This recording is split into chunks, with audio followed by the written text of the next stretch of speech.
하나님 말씀 고린도전서 3장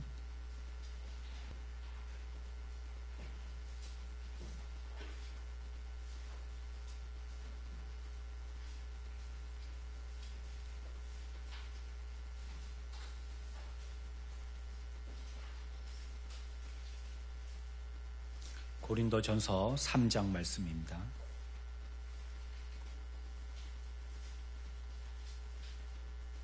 신약 265쪽입니다. 형제들아, 내가 신령한 자들을 대함과 같이 너에게 말할 수 없어서 육신에 속한 자 곧 그리스도 안에서 어린 아이들을 대함과 같이 하노라. 내가 너희를 저지로 먹이고 밥으로 아니하였노니 이는 너희가 감당하지 못하였음이거니와 지금도 못하리라. 너희는 아직도 육신에 속한 자로다. 너희 가운데 시기와 분쟁이 있으니 어찌 육신에 속하여 사람을 따라 행함이 아니리요. 아멘. 토니 니콜스의 전문가와 강적들이라는 책이 있습니다. 이 책 내용에서는요, 평범한 미국인들의 수준이 별로 아는 게 없는 상태를 넘어서요, 잘못 알고 있는 경우가 많고 잘못된 지식을 대놓고 우기는 지경에까지 왔다고 주장을 하고 있습니다. 우리나라에도 이와 관련되어진 사건이 하나가 있었습니다. 얼마 전에 우리나라의 파워블로거라고 할 수 있는 가입 회원이 약 6만 명이 되어지는 어머니들의 모임 카페가 있었습니다. 이 카페 이름은 아나키라는 카페입니다. 그 뜻은 약 안 쓰고 아이 키우기 카페입니다. 그 가운데에 서로 주고받는 내용은 이런 겁니다. 장염에는 숟가루를 먹여라. 아이들을 수두 감염자와 접촉하게 해서 면역력을 키워라. 예방접종을 거부했고요. 또 민간요법만을 고집했습니다. 그 이유는 무엇이냐면 의사의 처방을 믿을 수 없다라는 것 때문입니다. 그들이 얘기한 대로 해봐도 낫지 않더라는 거죠. 그래서 우리끼리 자가치료법들을 서로 연구하고 좋은 정보가 있으면 주고받도록 하자는 것이 이 아나키 카페의 설립 목적입니다. 결국 논란 끝에 카페는 폐쇄됐고요. 운영자는 경찰의 수사까지 받게 되어졌습니다. 오늘날 거짓된 지식들이 많이 난무하고 있는 이러한 시대인데 그 이유들을 몇 가지 생각해 볼 수 있어요. 한 가지는 출처를 알 수 없이 떠도는 인터넷 지식들입니다. 요즘에는 우리 아이들이 엄마 이거 뭐예요? 안 물어보죠. 왜냐하면 엄마보다 더 똑똑한 네이버가 있기 때문입니다. 거기다 다 물어보죠. 그리고 오늘날 우리 현대인들이 조급해하는 것도요, 참지 않아도 되기 때문에 환경적인 요소가 있기 때문이라고 생각합니다. 참을 필요가 없고 기다릴 필요가 없어요. 너희들 다 어른 되면 알아. 그러면 이 아이가 그걸 알려면 어른 때까지 기다려야 되는데요, 네이버에 물어보면 어른이 되기 전에 다 알 수 있거든요. 그래서 이게 정말인지 거짓인지 구분하지 아니하고 그저 인터넷에서 나오는 그 지식은 다 진리라고 생각하고 이것 가지고 얘기하다 보니까 이러한 문제가 발생되어지는 것입니다. 참 진리를 모른 채, 그리고 지식 가운데서도 바른 지식을 가지고 있지 않은 채 혼란스럽게만 되어지는 경우입니다. 또 하나는요, 예전에는 상아탑이니 지생회 전당이니 했던 대학들이 이제는 취업을 준비하는 훈련소가 되었기 때문입니다. 이제 대학에서는요, 인문에 관계돼서 가르치지 않으려고 하고 있습니다. 또 우리 인간의 철학에 대해서도 철학적인 어떤 학문의 깊이 이런 것들 말고 사람이 무엇인가, 어떻게 사는 것인가 이런 것에 대해서도 별로 관심이 없습니다. 왜냐하면 그것 가지고 밥벌이 할 수 없기 때문이죠. 무엇인가 기술을 갖고 있어야 되고 창조적인 어떤 개발을 해내야 되고 또 경쟁을 하려면 점수를 많이 따야 되고 그 회사에서 어떤 것을 요구하는 그 사람으로 맞춰지려고 하지 자기가 참 기본이 되어지는 지식들에 대해서는 별로 관심이 없다라는 것입니다. 그리고 또 한 가지를 우리가 생각해 볼 수 있다면요. 이것이 분명한지 아닌지에 대해서 확실하게 확인하고 말해 주어야 하는데 그렇지 못한 언론의 책임도 있습니다. 우리가 가지고 있는 지식이나 정보의 대부분은 언론을 통해서 얻게 되어집니다. 그래서 언론의 역할은 굉장히 중요합니다. 사실을 사실대로 보게 해야 되는데 오늘날의 언론은 정치색이 굉장히 짙어서요. 그것을 해석하는 방법이 정치 색깔로 해석을 합니다. 그래서 아닌 것을 그렇다라고 전하고요. 그런 것을 아니다라고 전달을 합니다. 흑백 논리나 색깔 논리에 따라서 우리들의 자유로운 사고가 제한되어집니다. 우리들은 우리 스스로 생각하는 게 아니고요. 알게 모르게 주입되어지는 언론의 지식을 통하여서 재생각하게 되어지는 이런 사람이 되어버린 겁니다. 이러다 보니까 우리가 이 세상에 있는 바른 것들에 대하여서 찾아가는데 굉장한 곤란을 얻게 되어졌습니다. 그래서 여기에 대한 반추의 모습으로 나타난 것이 바로 아나키 카페와 같은 이러한 문제 폐단이 생긴 것입니다. 어떤 것도 해보니까 참이 없더라, 바른 게 없더라, 옳은 게 없더라, 맞는 게 없더라. 우리끼리 해결해 보자는 겁니다. 다시 원래의 모습으로 돌아가자는 겁니다. 저는 이 사건에 대해서 매우 마음에 위기감을 가지고 있습니다. 전문가들의 역할이 없다면요, 사회는 발전되거나 안정될 수 없습니다. 100년 전보다 지금의 수명이 평균 90세, 100세 시대라고 얘기하고 있죠. 이것이 우리가 민간요법으로 그렇게 해왔기 때문이 아닙니다. 전문성을 갖고 있는 박사와 의사들이, 생체공학자들이 연구하고 학문을 통하여서 얻어낸 그러한 결과의 물을 우리가 지금 얻고 있는 것입니다. 그래서 발전되어진 의료기구라든지 발전되어진 약품이라든지, 물론 민간적인 요법에서 옆에서 서포트 해주는 것도 있었겠죠. 하지만 전문성이, 민간요법이 비전문이라는 얘기가 아닙니다. 그거를 비전문이라고 해서 우리가 우리 전문적인 부분을 비전문이라고 얘기하는 것이 잘못됐다는 겁니다. 불신에 따른 어설픈 지식이 전문성을 무너뜨리고 있는 시대입니다. 오늘날 우리가 믿고 따르고 있는 것들은 모두 정답입니까? 그렇다면 내가 가지고 있는 여러분들의 판단과 기준이 전부 다 진리입니까? 세상 사람들이 살고 있는 그 방법과 방향이 우리를 정말로 바르게 인도하고 있다라고 여러분들 생각하십니까? 많은 사람들이 가는 길을 우리들은 아무 검증 없이 따라가고들 있는데 그게 진짜 옳은 길이고 텔레비전에서 선전하듯이 두들겨 본 달이에요.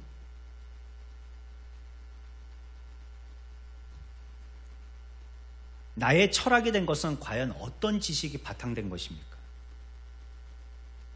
저항 의식을 가지고 마이웨이를 주장하는 방법은 참 진리고 여러분들의 그 철학이 여러분들을 의지할 만한 것입니까?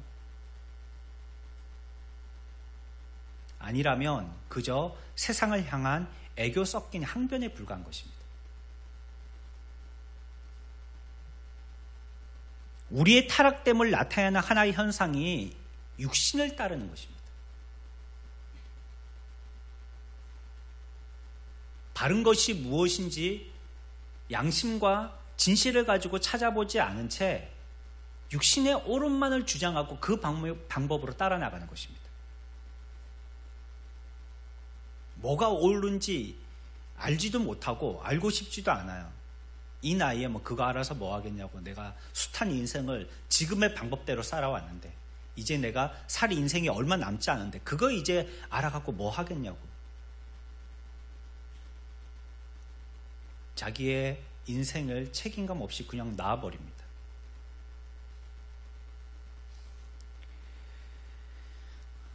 우리 속에 있는 이 부패성을 분명히 알아야 돼요.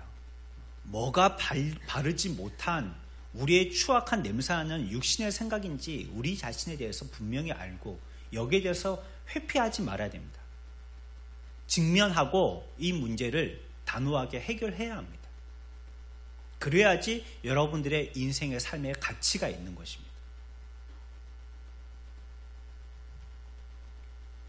육신을 신뢰하고 육신에 따라 행동하고 영이 육신 때문에 강해진다라고 믿는다면 여전히 우리 속에 깨끗해져야 할 부분들이 많이 잔존해 있는 것입니다. 우리가 오늘 읽었던 말씀에서 그렇게 얘기하고 있습니다. 3절에 우리는 아직 육신에 속한 자라라고 얘기하고 있습니다. 왜요? 무엇 때문이죠? 너희가 감당하지 못하였고 지금 또 못하고 있다는 것입니다. 그리고 그 뒤에 뭐라고 얘기하고 있냐면 우리에게 시기도 있고 분쟁적인 현상의 일들이 나타나고 있기 때문이라는 거죠. 그래서 우리들은 여전히 육신에 속한 자라는 거예요.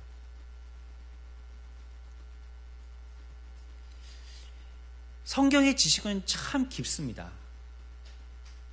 우리가 언짢나는 생각 가지고 그냥 스치고 그런 걸 거야 하고 지나가기에는 그 깊이가 너무 깊습니다. 마치 여러분들이 사이다를 한 병 사서 병따개를 따고 거기에 나오는 가스 정도로 냄새를 맡고 나서 사이다 맛은 이런 맛이구나 하고 지나가는 것과 마찬가지예요.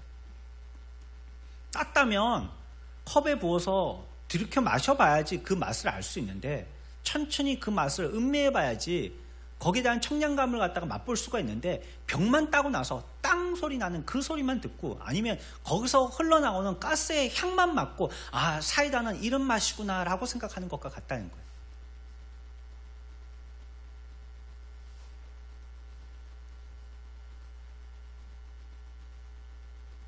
우리에게 주시는 말씀이 있음에도 우리가 이것을 거부하고 받아들이려고 하지 않고 감당하지 않고 있는 거예요. 감당은 내가 애써야 할 부분들도 있는 것입니다. 내가 애써서 감당해야 할 것도 있는 거죠. 고린도 교회의 얘기를 하고 있습니다. 고린도 교회를 어떤 부분에서는 살짝 칭찬합니다.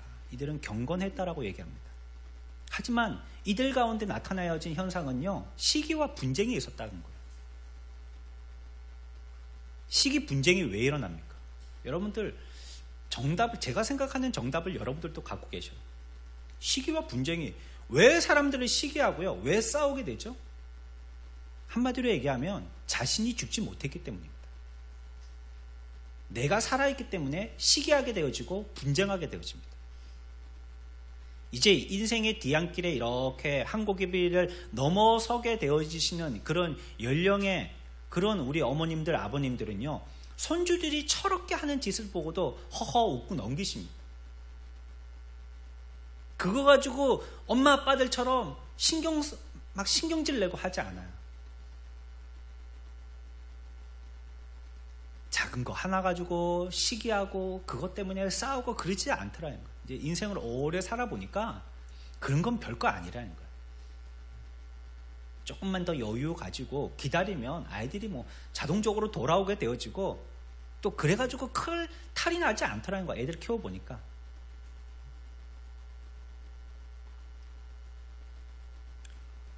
그 속에 많은 인생의 칼로 통하여서 자기가 많이 깎여진 그런 세월을 살았기 때문입니다. 이제 무던한 인생이 되었어요. 그렇게 각을 세워가면서 자기를 드러내지 않는 이제 그런 나이가 된 것입니다.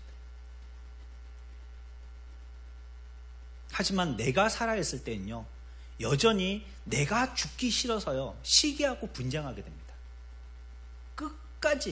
끝까지 싸우게 됩니다. 자기가 살아있을 때까지 끝까지 자기의 육신의 삶이, 자기의 육신의 이 생각이 살아있을 때는 끝까지 싸웁니다. 그리고 끝까지 시기합니다. 다른 사람의 잘됨이 칭찬이고 나도 부러워서 하고 싶은 마음이 아니라 그 사람을 깎아내리고 싶은 겁니다. 우리나라 정치처럼.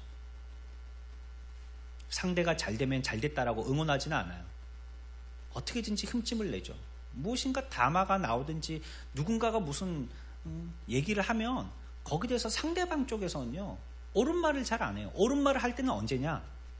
여론에서 이 말에 대해서 딴지를 걸었다가는 큰일 날 것 같을 때만 잘했다라고 얘기해 줍니다.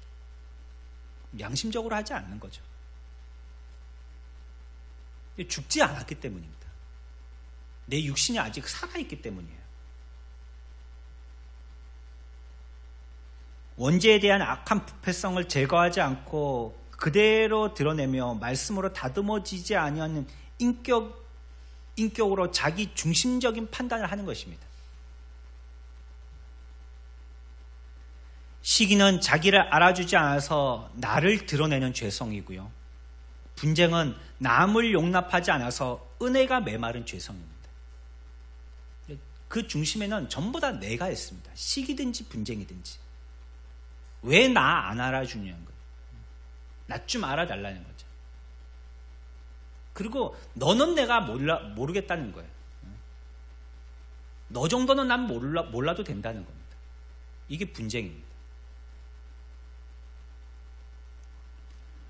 그래서 성경은 사도로부터 고린도 교회를 뭐라고 불려주고 있냐면 신령한 자가 아니라 육신에 속한 자로다라고 불려주고 있는 것입니다. 꽤나 거룩해 보이는 교회였지만, 꽤나 성결해 보이는 교회였지만 너희들은 여전히 그 속에 자기가 살아있구나라는 것입니다. 은사나 지식에도 풍성했습니다. 하지만 그들은요, 스스로를 왕 삼고요, 교회 가운데서 자기의 주장과 다른 사람들을 무시했습니다. 교회에서 종종 이런 일들이 일어날 수 있습니다. 자신의 말대로 돼야지, 그렇지 않으면 기분 나쁜 것입니다. 여러 가지 방법 중에서 그의 의견도 충분히 고려될 수 있는 것입니다. 그리고 정말 그 의견이 가장 좋은 방법일 수도 있습니다. 하지만 그 결정으로 인해서 누군가 구원의 피해를 입어서는 안 되고요. 어떤 결정이라도 교회를 위하고 하나님께 영광되어지는 결정해야 합니다. 그 관점에서 그 일들을 결정해야 하는 것입니다. 아무리 스마트하게 일 잘했으면 뭐합니까? 그 일 때문에 사람들이 상했다면, 그것으로 말미암아 사람들의 구원이 두쪽나게 됐다면 그 일을 잘해본들, 그게 우리가 과연 성과라고 할 수 있느냐 이 말입니다.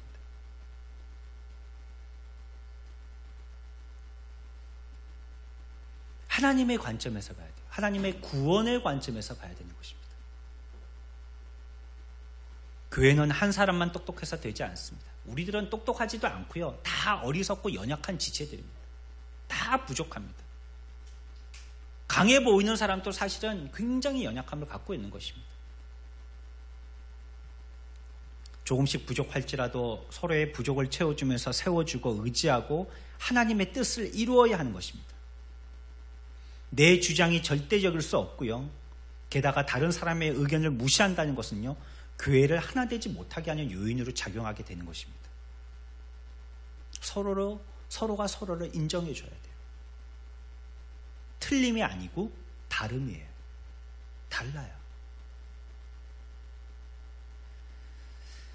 여기에서 분쟁과 시기의 초점은 나라는 것, 우리가 기억해야 합니다. 나 때문이에요.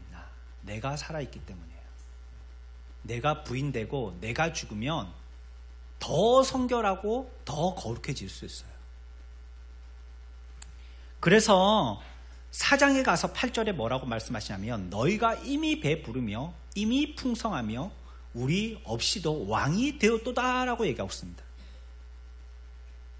스스로에 대해서 풍성하고요, 왕이 됐기 때문에 부족함이 없고 우리는 행복한 사람이라고 서로 얘기하는 거예요.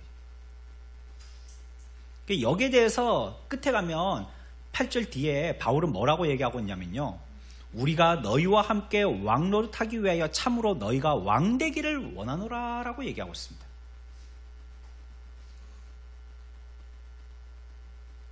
이 사람들은 옛생활과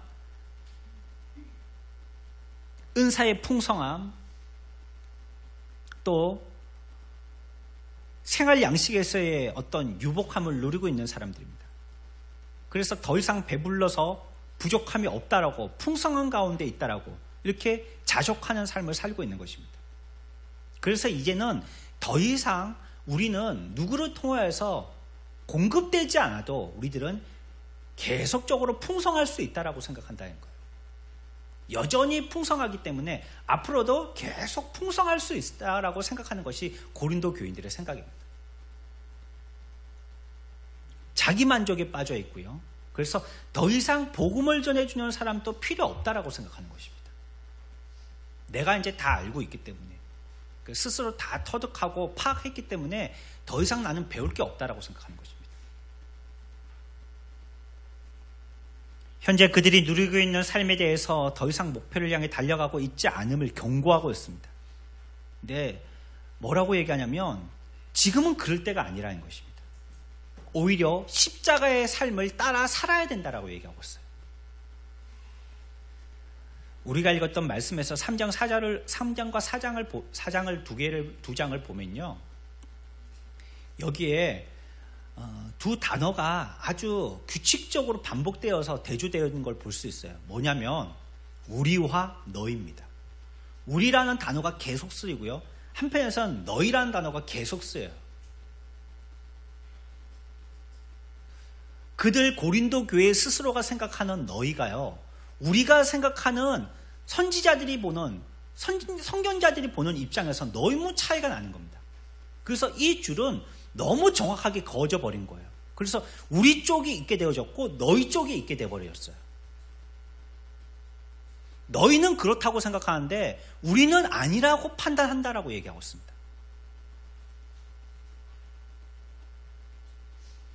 우리는 그리스도 때문에 미련한데 너희들은 그리스도로 이미 지혜롭다라고 얘기한다는 거예요. 우리는 참으로 스스로를 생각할 때 약한데 너희들은 스스로에 대해서 강하다라고 얘기한다는 거예요. 우리들은 스스로를 생각할 때 비천한데 너희들은 스스로를 존귀하다라고 생각한다는 거예요. 그러니 우리와 너희가 서로 대조될 수밖에 없다는 거예요.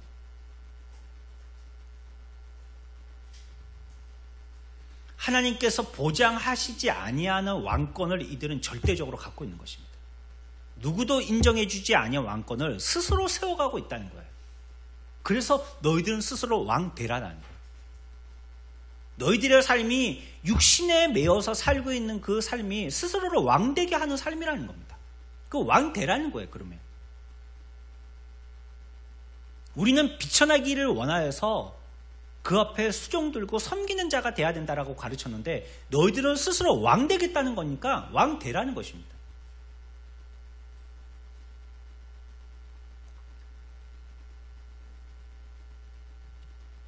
빌립보서 3장 3절에서는요, 바울은 또 이와 같이 얘기합니다. 그리스도 예수로 자랑하고 육체를 신뢰하지 아니하는 우리가 곧 할례파라라고 얘기하고 있습니다.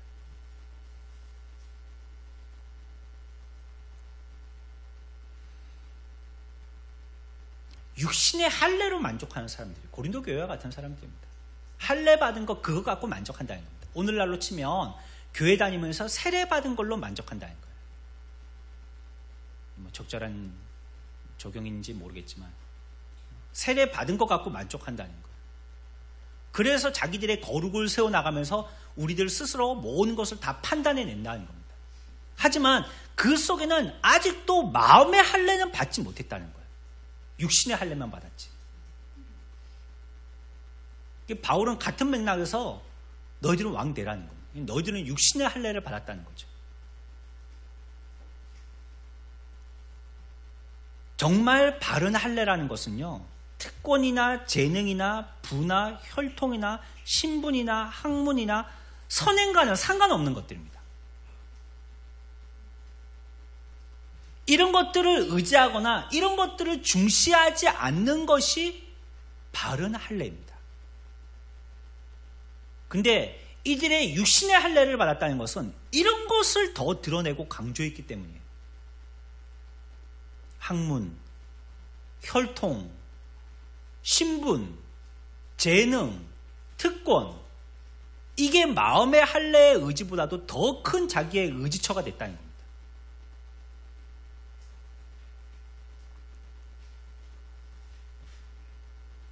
자신의 외모를 힘을 삼아서 하나님의 일을 업신여기든지 섣부른 판단과 쉽게 생각하여서 기도 없이 인간적인 방법으로 다루어서는 절대 안 됩니다.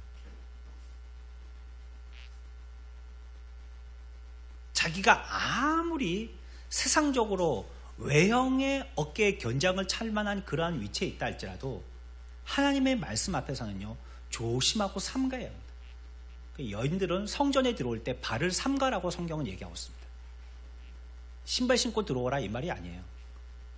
자기의 행위에 대해서 되돌아보며 조심하라, 살피라는 겁니다. 그런 냄새 나지 않도록 하라는 것입니다. 교회는 하나님의 진리만 드러나야 되고 그분이 영광 받으셔야 합니다. 내가 드러나면 내가 영광을 차지하는 것입니다. 내가 잘해도 영광과 찬양은 하나님께 돌리는 것입니다. 나를 드러내려고 앞에 나서는 것은요, 이미 육신의 할례를 나타내려는 선하지 못한 의도인 거예요.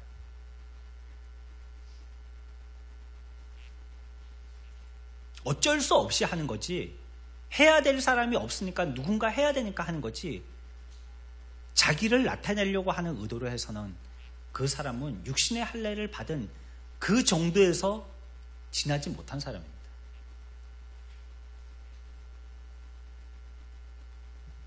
우리는 자신에게 주신 은사를 따라서 하나님의 일을 귀히 여기고 쓰임받음에 감사하면서 일하려는 사람이 되어야 합니다.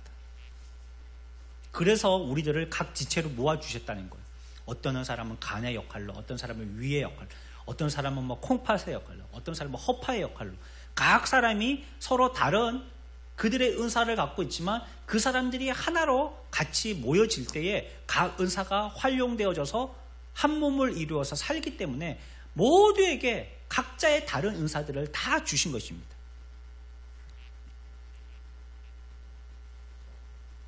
육신의 외모만을 가지고 자기만 나서려는 것도 문제지만요, 육신의 외모만을 생각해서 자기만 아니고 다른 사람이 하라고 빠지는 것도 문제예요.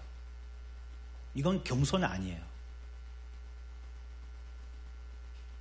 너무 자기의 어떤 견장 때문에 하려고 하는 사람도 문제지만요, 자기가 받은 것이 있음에도 불구하고 나는 할 수 없다라고 하는 사람도 이거는 겸손한 거 아니에요.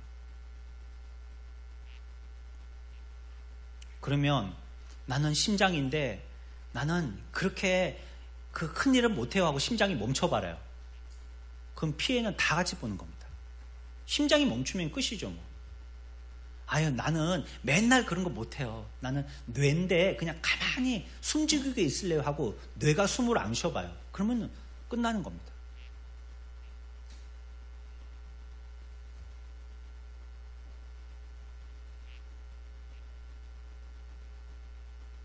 우리는 모두 하나 될 때 한 몸을 이루게 되어지는 것입니다. 외모에 종교의 점수를 매기는 것은요, 염색한 머리털이 가장 높다라고 얘기하는 것과 마찬가지예요. 가장 화려한 색깔로 가장 위쪽에 있으니까 머리털이 제일 높아, 이렇게 얘기하는 어리석은 사람은 없겠죠. 내 손톱은 가장 아름다운 색깔로 매니큐어로 색깔을 칠하니까 내 손톱이 제일 높아 라고 얘기하는 사람과 마찬가지라는 거예요.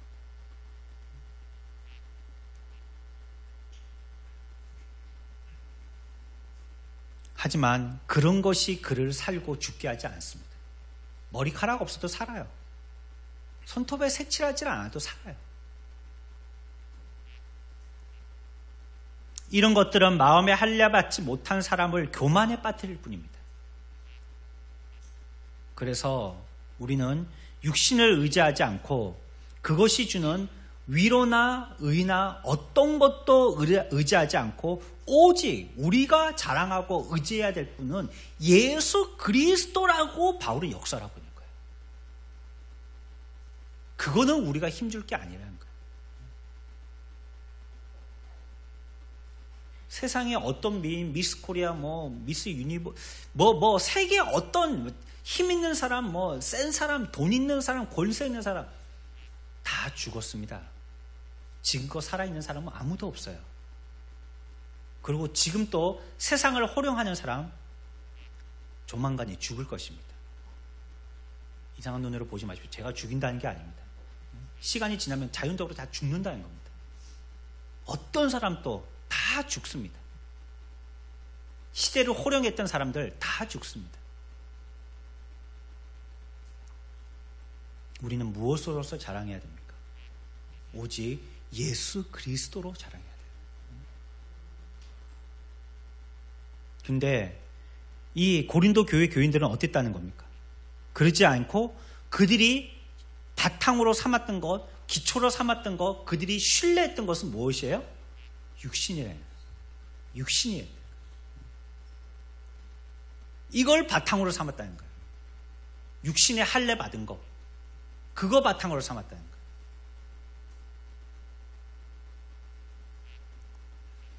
우리의 마음속에 여전히 이것이 잔존해 있다면 우리들은 끊임없이 더욱더 성장해야 될 사람들입니다. 쉬지 않고 더 성장해야 될 사람들이에요. 앞에서 얘기가 나왔지만요, 우리의 성장을 가름할 수 있는 또 한 가지가 있습니다. 그게 시기와 분쟁입니다. 우리는 끝없이 경쟁 속에 살아갑니다. 그렇지만 여기에 몰입할수록요, 자신을 쳐서 더욱더 깨끗게 하는 노력도 더 해야 하는 것입니다. 시기와 분쟁은 혈기 속에서 우리의 악한 기질에서 나오는 것입니다.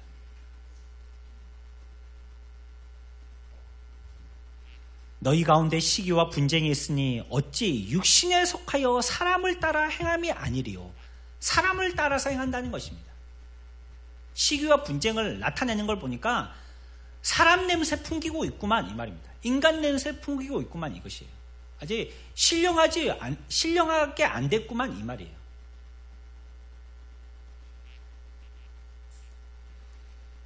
우리가 지난 시간에도 배웠듯이 시기와 분쟁은요, 우리 속에 있는 이 악한 정욕이라는 것이 발동되기 때문에 나오는 거예요. 그래서 이것은 익지 않은 맛없는 열매고요, 참 과원직이 되신 아버지가 요구하시는 열매도 아니에요. 우리가 무엇인가 육체적인 것들에 대해서 더 가치를 두고 그것에 애착을 느끼기 때문에 지금 보호하든지 공격하든지 하는 겁니다.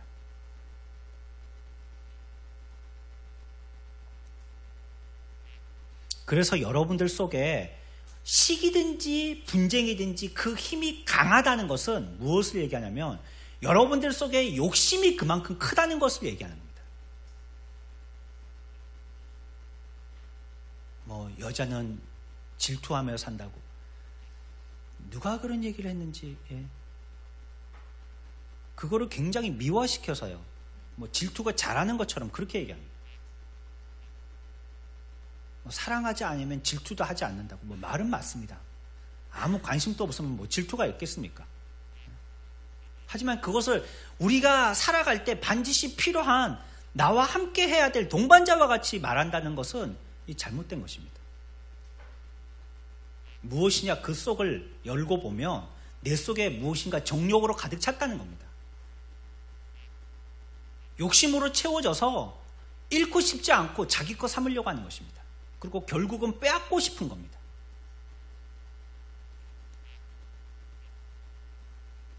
야고보서 4장 1절에 너희 중에 싸움이 어디로부터, 다툼이 어디로부터 나느냐, 너희 지체 중에서 싸우는 정욕으로부터 나는 것이 아니냐라고 얘기하고 있습니다. 왜 싸운다는 거예요? 왜 다툼이 일어난다는 거예요? 왜 분쟁이 있다고요? 뭐 때문에요? 정욕 때문이라는 거예요. 나는 을을 위해서 싸웠다고, 그거. 거룩을 위해서 싸웠다고.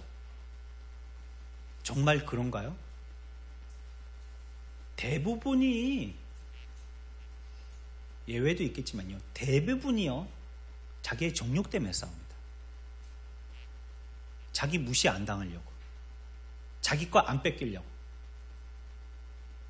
사람들에 대해서 자기를 인정하는 이 인정에 대해서 겁이 나는 거예요. 이거 빼앗기지 않으려고 싸우는 겁니다.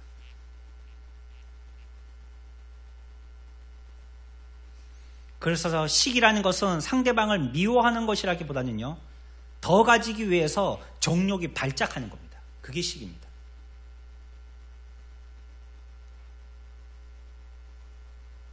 그래서 내 마음에 시기심이 생긴다면 내가 과연 무엇에 정욕적인 눈을 불태우고 있는지 자기의 마음을 살펴봐야 합니다.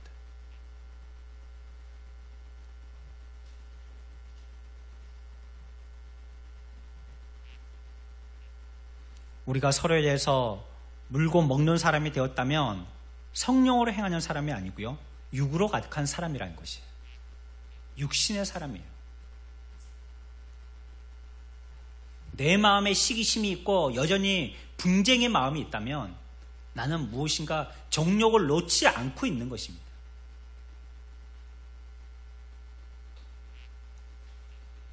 세 번째는요, 우리가 아직도 정화되어져야 할 요소가 많다는 것을 표시해주는 눈금자가 무엇이냐? 책망에 대해서 분노하는 것입니다. 제목만 들어도 무슨 뜻인지 아시겠죠? 책망을 들었을 때 기분 나빠한다는 뜻입니다. 책망받을 때 우리가 참지 못한다면 우리는 더욱더 자신을 죽여야 합니다.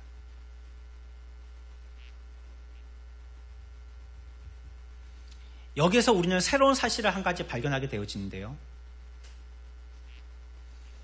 책망받을 때 분노한다는 것은요, 나를 위하여서 나에게 이익되도록 하기 위하여 책망해주는 그 사람을 사랑하기보다도 내 육신에 냄새나는 정욕을 더 사랑한다는 증거입니다. 내가 기분 나빠하는 것은 그분이 나에게 도움이 되지 못한다고 생각하는 거예요. 그분보다도 내가 더 귀하다고 생각하기 때문에 분노하는 것입니다. 아무리 바른 것을 가르쳐 주어도, 옳은 것을 얘기해 줄지라도 그것에 대해서 자기가 나를 가르쳐 주는 그 진리보다도 더 바르다라고 생각하기 때문에 분노하는 것입니다.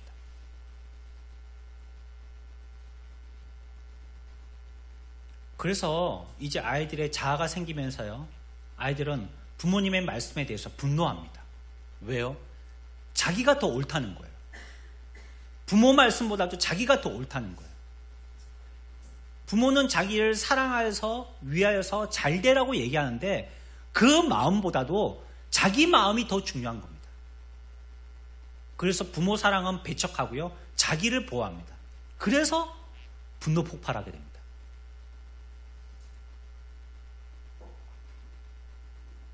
좀 더 극단적으로 얘기하면 나 엄마 사랑하지 않아, 나는 나만 사랑해 라고 표시하는 거예요. 당신이 나에게 아무리 그런 얘기를 하고 옳게 바르게 되라 해도 나는 당신 사랑하지 않아 라고 얘기하는 겁니다.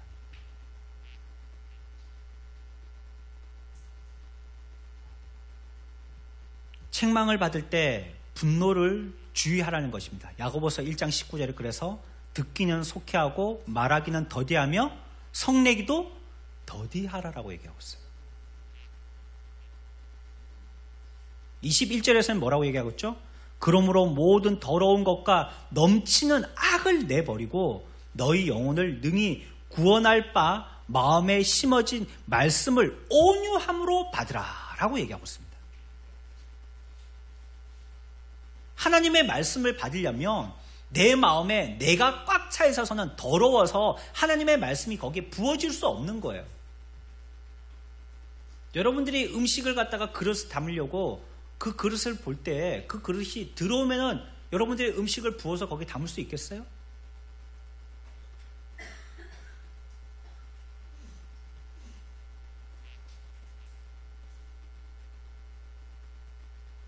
어디 뭐 편의점에 가서 맛있는 음료수를 갖다가 이만한 걸 샀어요. 이만한 걸 샀어요. 막 한 10리터는 샀어요. 내가 너무 좋아하는 음료수라서. 너무 맛있고 또 너무 값어치가 있는 거예요. 근데 거기다가 누가 똥물을 한 방울 떨어뜨렸어요. 1mm도 아니고 0.1mm 조금, 그것도 애기 똥 조금 떨어뜨렸어요. 여러분들 그거 마실래요? 안 마실래요? 응? 눈 질끈 감고 한번 마셔보실래요? 여러분들이 아신다면 못 마실 겁니다. 알고는 못 마실 거예요. 우리 속에 더러운 것이 있어서는요, 하나님의 말씀을 바르게 부어서 담을 수가 없는 거예요. 그래서 하나님의 말씀을 온유함으로 받기 전에 넘치는 악을 부어내 버리라는 거예요. 그거 비워야지 그 그릇에 온유함으로 하나님의 말씀을 받을 수 있어요. 그거를 담고 있어서는 부어서 붓지 아니하고서는 담겨질 수가 없는 겁니다.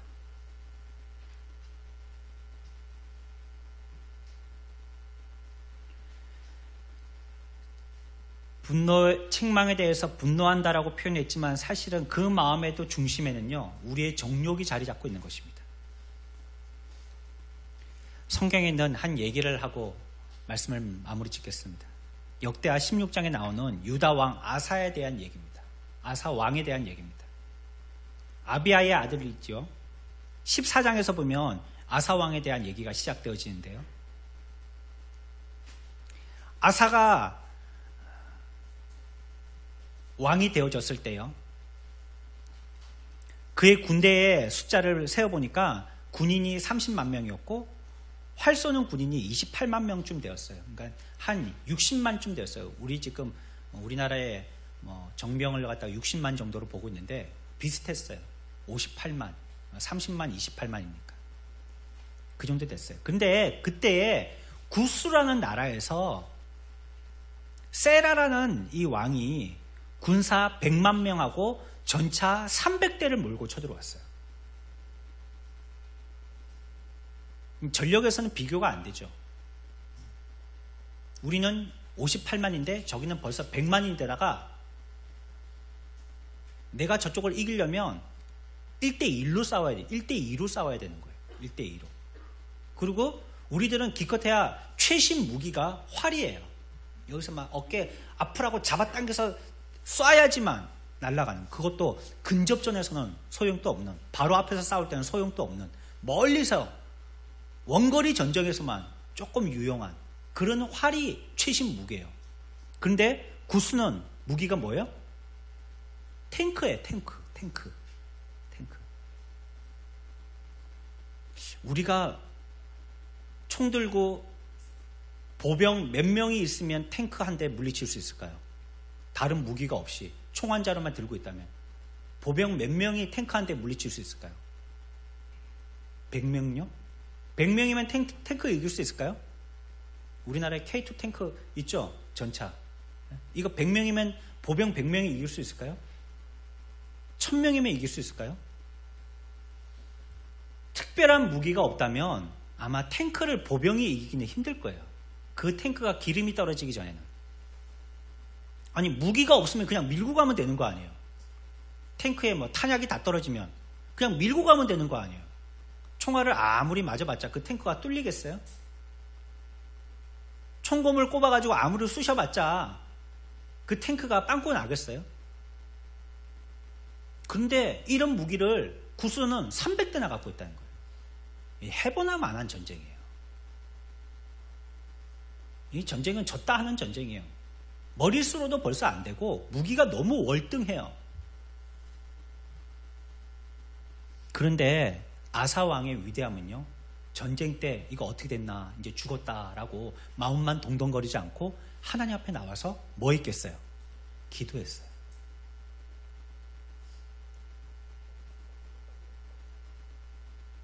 (11절에) 보면 아사가 그의 하나님 아버지께 여호와께 부르짖어 이르되 여호와여, 힘이 강한 자와 약한 자 사이에는 주밖에 도우리가 없사오니 우리 하나님 여호와여, 우리를 도우소서. 우리가 주를 의지하오며 주의 이름을 의탁하옵고 이 많은 무리를 치러 왔나이다. 여호와여 주는 우리 하나님이시오니 원하건대 사람이 주를 이기지 못하게 하옵소서 기도한 겁니다. 누가 이기지 못하도록 해달라고요? 사람들이 하나님을 이기지 못하도록 해달라는 거예요. 이 기도는요, 전쟁하기 전에 한 기도가 아니에요. 사실은 전쟁터 앞에 나와서 한 기도예요. 그러니까 지금 죽기 살기로 기도하는 겁니다. 하나님이 응답하여 주시지 아니하시면 이미 전장에 나왔기 때문에 우리는 죽는다 이 말이에요. 전쟁은 누가 이겼습니까? 구스가 이겼겠어요? 아니면 아사왕이 이겼겠어요? 예, 여러분들이 예견하신 대로 아사왕이 이겼습니다. 대승을 거뒀습니다. 구스군은요 100만 명과 300대 전차가 하나도 남지 않았습니다. 다 부서졌어요. 15장에서는 여기에 대해서 무엇 때문이냐면 아사왕의 승리는 말씀에 대한 순종이다라고 얘기하고 있어요.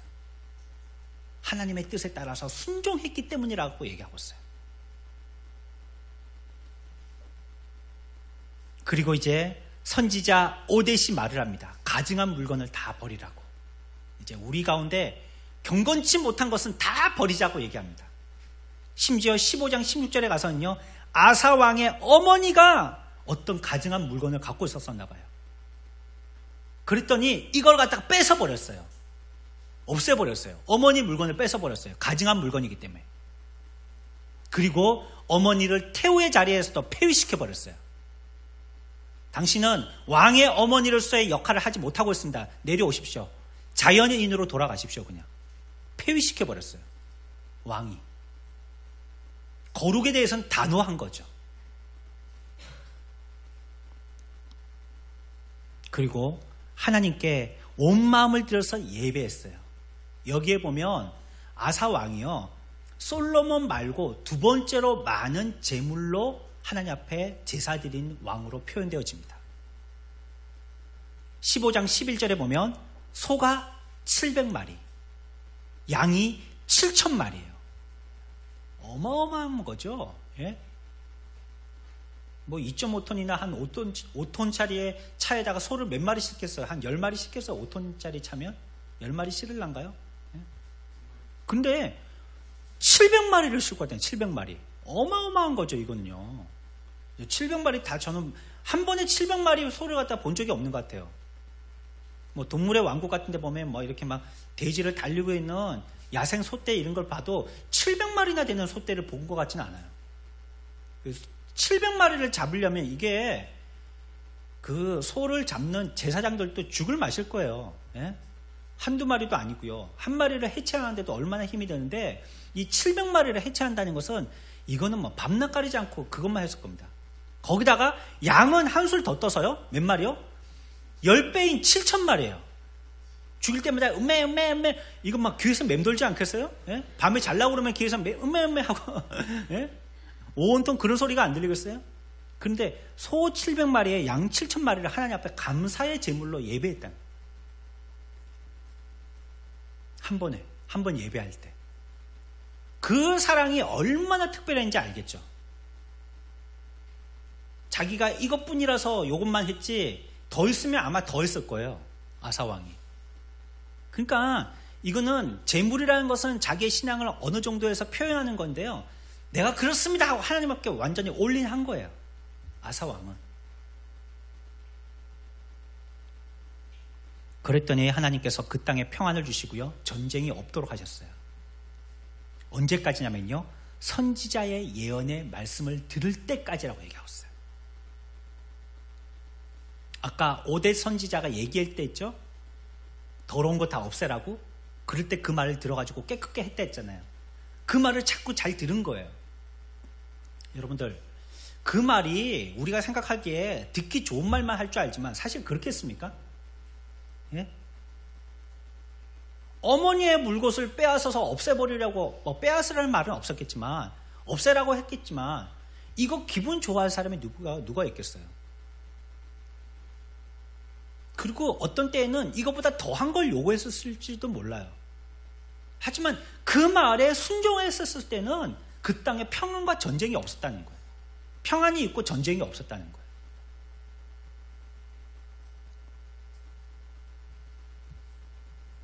야구도 9회 말 투아웃부터라고. 끝까지 잘했으면 좋았을 텐데 뒤에 비하인드 스토리가 남았습니다.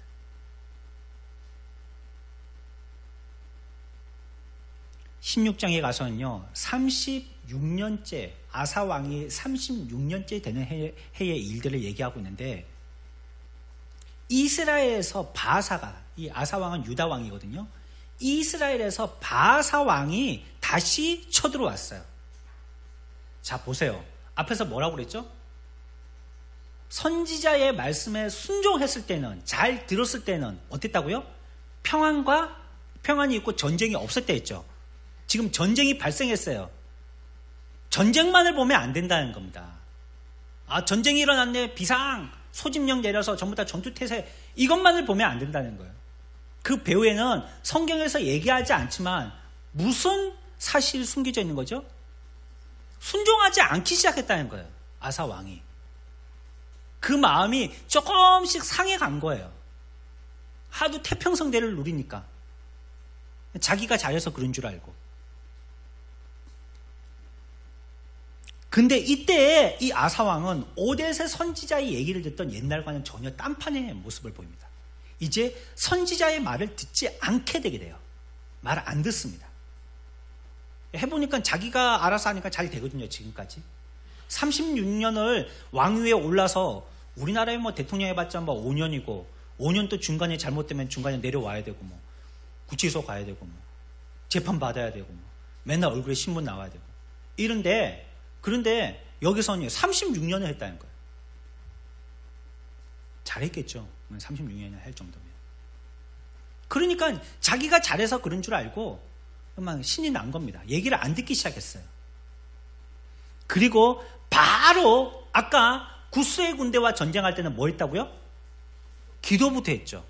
여기에서는요, 이스라엘의 바사가 전쟁을 치르러 올라올 때는 뭐부터 했냐면 바로 그 옆에 있는 나라에게 구원을 요청합니다. 그래서 다메섹의 아람 왕 베나닷에게 구원을 요청해요. 살려달라고. 그리고 베나닷이 올라와서 이스라엘을 공격해 주게 됩니다. 이스라엘 왕은 전쟁에서 지게 되어지고요, 요새로 삼으려고 했던 그 요새 모든 재료들은 다 유다 왕 아사가 가지고 와서요, 자기의 성을 더 튼튼히 하는 재료로 삼게 되어집니다. 그래서 어떻게 보면 쓰여진 역사로만 본다면 아무 일 없이 이 전쟁도 뭐 한 거예요? 승리한 겁니다. 다메섹의 군대를 물리쳤으니까요. 원군을 청해서 싸웠지만 일단 이긴 거잖아요.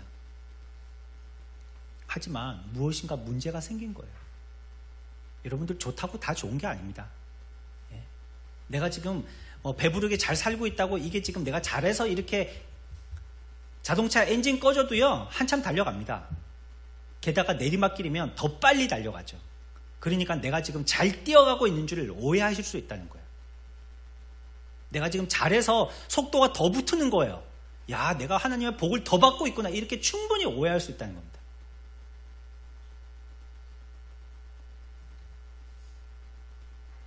(16장 9절에) 가면 뭐라고 얘기하시냐면, 선지자 하다니가요, 이제 다른 선지자가 나타나서요, 아사왕에게 와서 하나님을 의지하지 않고 아람 왕을 의지했기 때문에 이제부터는 이 땅에 평화가 없고 전쟁이 있으리라고 선포를 해버려요.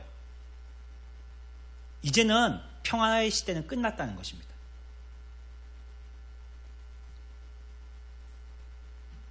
하나님을 의지하지 않았기 때문이에요. 이 큰 문제죠. 이거보다 더 큰 문제가 어디 있겠어요? 하나님을 의지해야 하나님의 백성들이 하나님을 의지하지 않았다는 것입니다. 하지만 여기에도 신락 같은 희망은 있어요.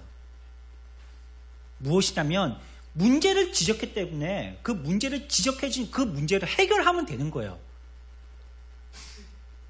아까 오뎃 선지자가 얘기했을 때 부정한 거 다 없애랬으니까 없애면 되는 거예요. 그냥 조금 어렵고 힘든 시기를 당하더라도 없애면 되는 거예요.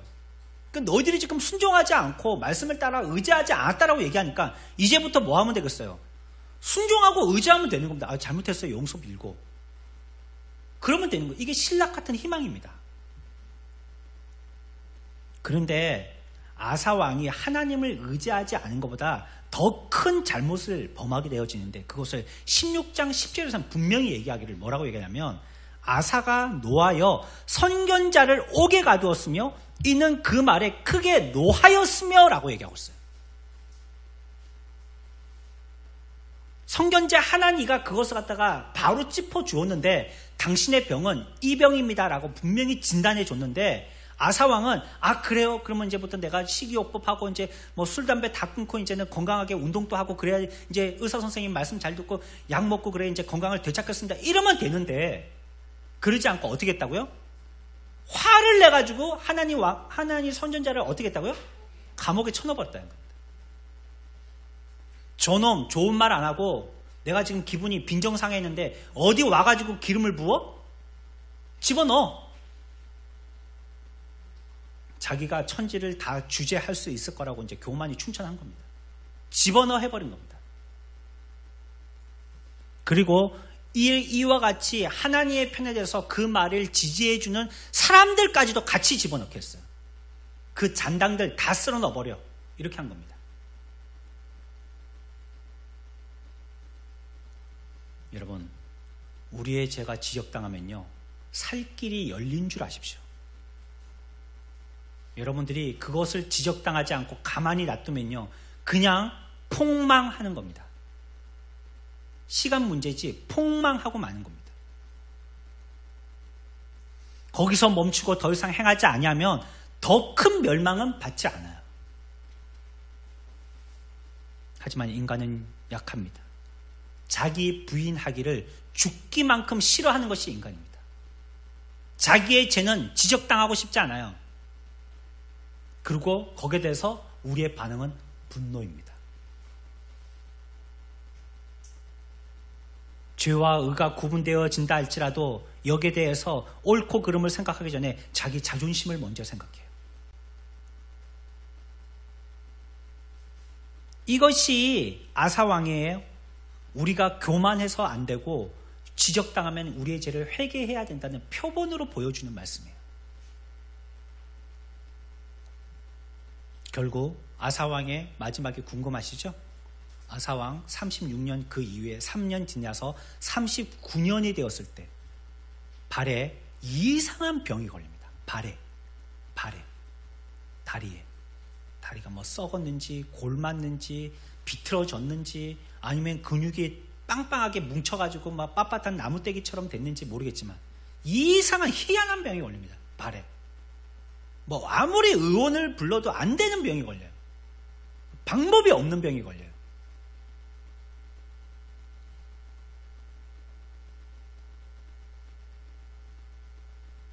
병이 위중했죠. 그런데 아람 왕, 이 아사 왕이 하나님께 구하지 아니하였고 아람 왕에게 도움을 구했던 그 마음이 여전했다는 것을 보여주는, 더욱더 선명하게 보여주는 장면이 여기서도 나타나요. 병들었으면 이제 정신 차려야 될 거 아니에요.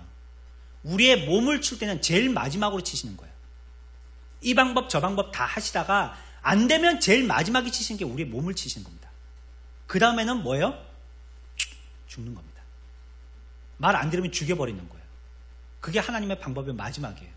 그러니까 살 수 있는 제일 마지막의 마지노는요, 병으로 치는 거예요. 사고로 치든지. 그런데 이 아사왕이 정신을 안 차리는 겁니다. 그리고 하나님을 그때 의지하고 하나님께 회개하기보다는 의원을 찾아가는 거예요. 여러분들, 그때 의사는요, 여러분 요즘에 뭐 내과, 외과 의사처럼 그런 의사들이 아니에요. 예전에 어디 토인 또 부족들이 있는 마을에 가면 거기에도 의사가 있어요. 그곳마다, 마을마다. 근데 그 의사는 어떤 의사죠? 주술을 행하는 무당들이에요. 그래갖고 머리가 아파요. 그러면 어떻게 해요? 누워라 해가지고 뭐 이상한 풀이 이렇게 해갖고 색깔 이렇게 칠해가지고 머리에다가 막 이렇게 붙여가지고 그 앞에서 막 새털 같은 걸로 막 흔들면서 막 연기 피워가지고 막 어쩌고 막 주문을 외우면서 물 확확 뿌려가면서 내일 아침 되면 낫는다는 거예요. 그게 이전의 의사들이었어요. 약간의 의술도 갖고 있지만 대부분이 주술을 행하는 자들이 의사들이었어요. 아사왕이 자기 발에 병이 나니까 이 병을 낫게 하기 위해서 주술사를 찾아간 거예요. 사실은 그러니까 하나님 앞에 구하는 것이 아니고.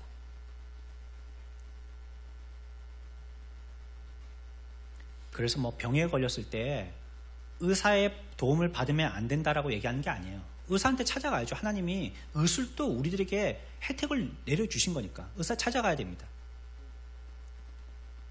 하지만 아사왕의 경우에는요, 성경에서 얘기하는 지은이의 관점에서 본다면 아사는 의사에게 찾아갈 게 아니라요, 선지자에게 찾아가야 됐었어요.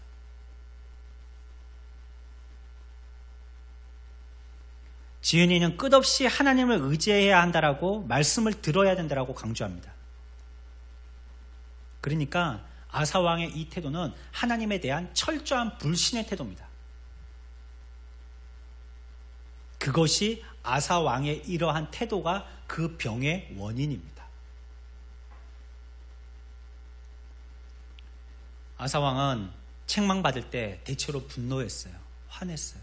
듣기 싫어한 거예요. 내가 옳은 말 해주는 당신보다 더 소중해라고 얘기한 것입니다.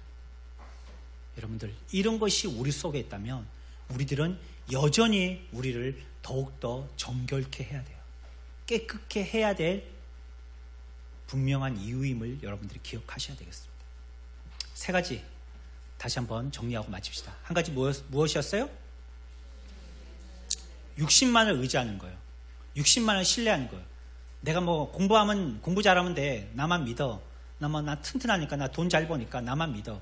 육신만을 의지하는 거. 내 학벌이 어딘데? 요거 육신만을 의지하는 거. 두 번째는 뭐요? 네? 시기하는 것과 분쟁하는 것. 이런 것이 여러분들에게 표현되어진다면 여전히 우리 속에는 정결케 되어질 요소들이 엄청 남아있는 것입니다. 세 번째는 뭐요? 거기에 대해서 우리가 분노하는 겁니다. 책망을 들을 때. 뭐 우리가 의분을 내야 될 때도 있긴 하죠. 근데 분명히 전제는요, 책망에 대해서 잘못을 지적해야 될 때 그걸 분노하는 것입니다. 말씀 생각하면서 잠시 기도하겠습니다. 하나님 말씀 고린도전서 3장